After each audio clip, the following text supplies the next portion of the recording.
आज हम लोग बात करने वाले हैं लेंथ कॉन्ट्रैक्शन के बारे में। ये लेंथ कॉन्ट्रैक्शन आखिर होता क्या है? स्पेशल थ्योरी ऑफ रिलेटिविटी का ये बहुत बहुत ज्यादा इंपॉर्टेंट टॉपिक है, जिसका डायरेक्ट रिलेशन लॉरेंज ट्रांसफॉर्मेशन से है। अगर हम लॉरेंज ट्रांसफॉर्मेशन के बारे में बात करें तो लॉरेंज ट्रांसफॉर्मेशन का डिटेल वीडियो आपको डिस्क्रिप्शन में मिल जाएगा, जहां पे आप जाकर के देख सकते हैं। तो आगे अगर हम बात करें कि लेंथ कॉन्ट्रैक्शन आखिर हमारा है क्या, उसके लिए हम लोग को दो फ्रेम कंसीडर करना पड़ेगा। सबसे पहले जो आपको स्क्रीन पे दिख रहा है, सबसे पहला फ्रेम है एस फ्रेम में आपको एक्स एक्सिस दिख रहा होगा, वाई एक्सिस दिख रहा होगा और जेड एक्सिस दिख रहा होगा। तो एक्स एक्सिस एक्स को रिप्रेजेंट कर रहा है, वाई वाई को, जेड जेड को रिप्रेजेंट कर रहा है। ठीक उसी तरह से दूसरा एक फ्रेम हम कंसीडर करेंगे, जिसको हम लोग एस डैश फ्रेम बोलेंगे।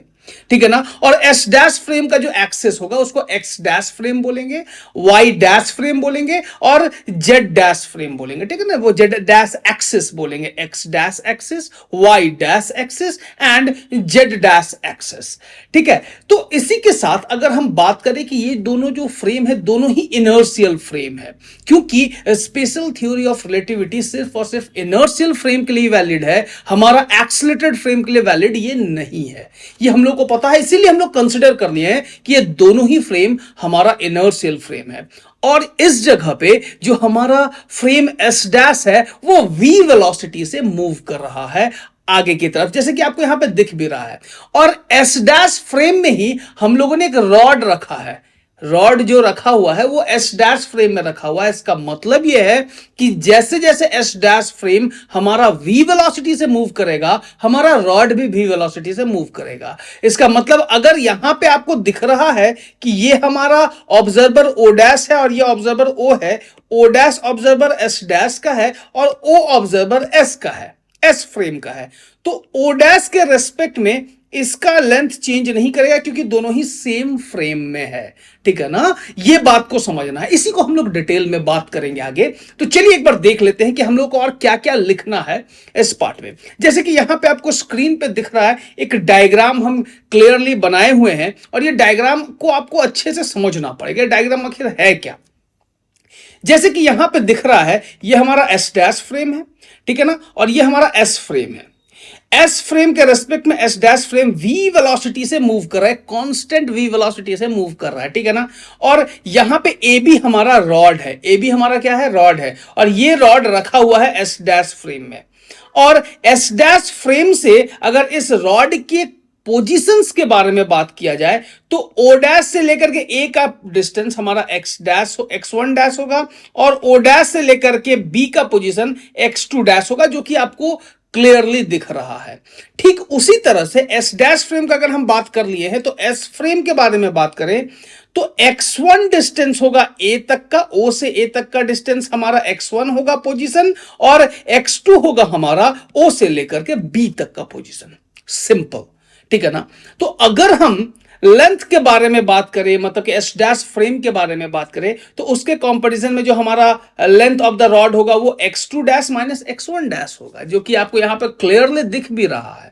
ठीक है ना। तो चलिए कुछ चीजें हैं जो कंसिडर वाले पार्ट है, उसको देख लेते हैं कि क्या हम लोग लिखते हैं। जैसे कि यहां पे कहा गया है दो हमारे पास इनर्शियल फ्रेम है, जो कि एस है, एस डैश है, जो कि रिलेटिव मोशन में है।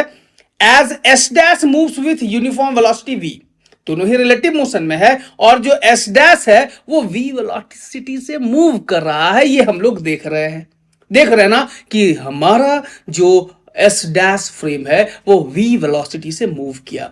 इसके बाद अगर हम आगे बात करें तो यहां पे हमारा o और o डैश जो है वो ऑब्जर्वर है s और s डैश फ्रेम का। ठीक है ना। और जो रॉड ए बी है is in the frame S dash, S dash frame में ही है ये रॉड। इसका मतलब ये है कि एस डैश फ्रेम और रॉड ए बी दोनों ही हमारा v वेलोसिटी से मूव कर रहा है। बात समझ में आया ना कि जो हमारा ये रॉड है और ये जो फ्रेम एस डैश है दोनों ही v वेलोसिटी से मूव कर रहा है, मतलब ये पूरा फ्रेम एक साथ मूव कर रहा है।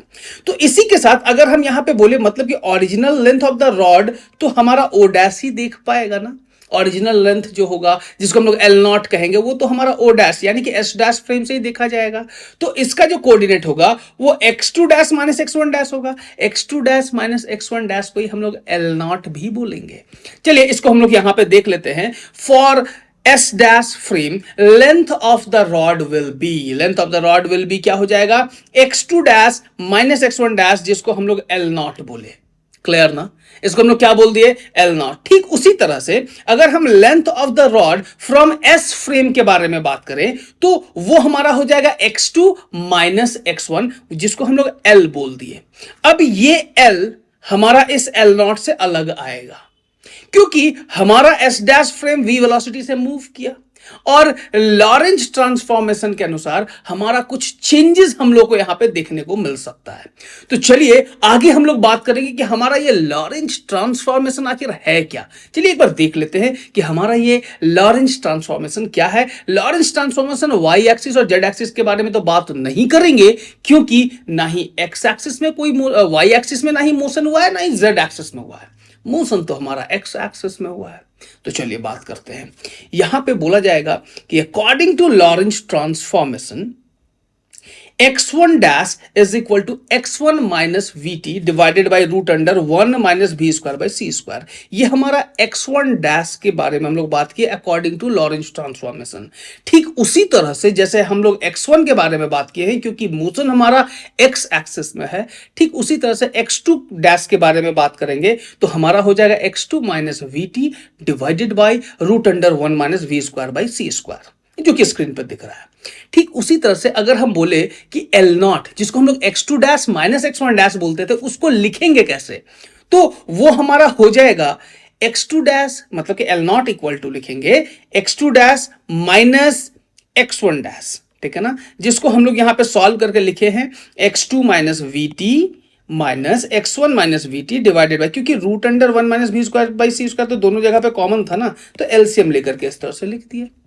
ठीक है ना। तो थोड़ा और आगे बढ़ते हैं और यहां पे x2 dash minus x1 dash को आगे सॉल्व करेंगे तो यहां पे दिख गया कि हमारा vt और vt क्या हो जाएगा, कैंसिल हो जाएगा, x2 माइनस x1 आ जाएगा। तो x2 माइनस x1 जो हमारा आएगा यहां पे, तो यहां पे हम लोग लिख सकते हैं इस पार्ट को हम लोग L नॉट लिखेंगे और x2 माइनस x1 को L लिखेंगे। ये हम लोग पहले ही कंसिडर कर चुके हैं, ठीक है ना।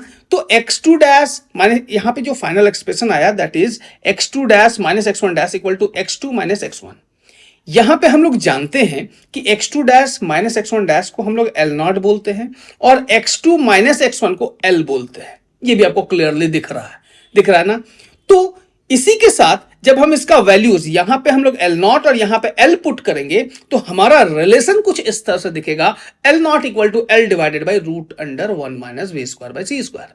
तो जो हमारा L है जो कि S फ्रेम से देख रहे हैं, इसका जो वैल्यू आएगा हमारे पास वो हो जाएगा L is equal to L not root under 1 minus V square by C square. ये जो L लेंथ आया है ये S फ्रेम से देखने पे हमको दिखेगा क्या कि जो ओरिजिनल लेंथ L नॉट है उससे थोड़ा सा छोटा रॉड दिखेगा।